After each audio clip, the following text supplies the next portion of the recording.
Fox News alert now. Case Stanley's accused killer, an illegal immigrant, deported 5 times, found not guilty of murder, yet his gun shot her. Our next guest is helping ICE by stepping up to identify illegals for deportation in his own jails. Well, unfortunately, that's not happening in San Francisco.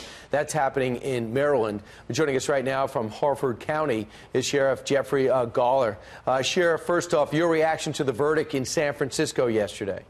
Good morning, Brian. I think, like a lot of Americans, very, very disappointed in the verdict, and as egregious as the verdict was, I don't understand why there wasn't a manslaughter, at least that kind of charge sustained against this individual.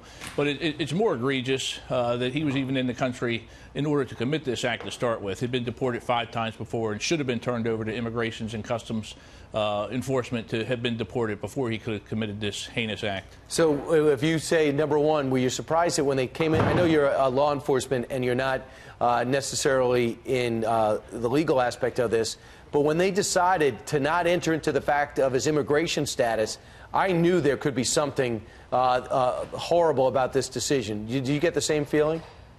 Certainly. You have to question, and you have to wonder exactly what the jurors heard, and unless you were there for every moment of the testimony, you're not going to know exactly what they heard to base their decision on. But just the facts that we know, the facts that have been shared from the media, how egregious is this, that this loss of life, which was so preventable, was allowed to happen, and no one's going to be held responsible for it. So let's talk about your county. Why wouldn't this happen in your county?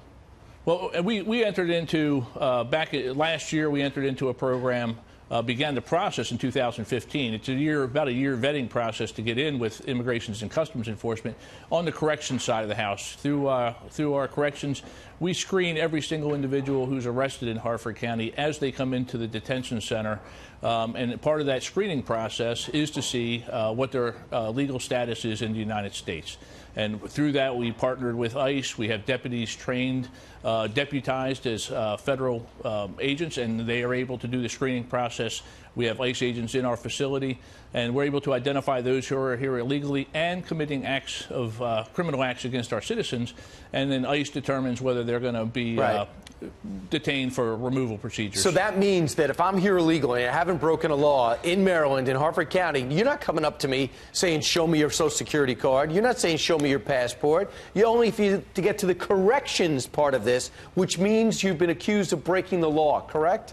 Absolutely. I have both law enforcement and corrections as sheriff in Harford County. This is not a law enforcement program. It's strictly corrections based. So it doesn't matter, and it doesn't matter whether the sheriff's office arrests you or one of our local municipal partners or the state police, whoever's bringing you into that facility, and it doesn't matter who you are. 5,500 prisoners roughly last year were brought into the detention center, and we screened every single one of them. Man, woman, black, white, demographics aside, every single person is screened in this process. And Sheriff, you say, and that answers the argument when people say this program will breed mistrust with police. Not really, unless you break the law.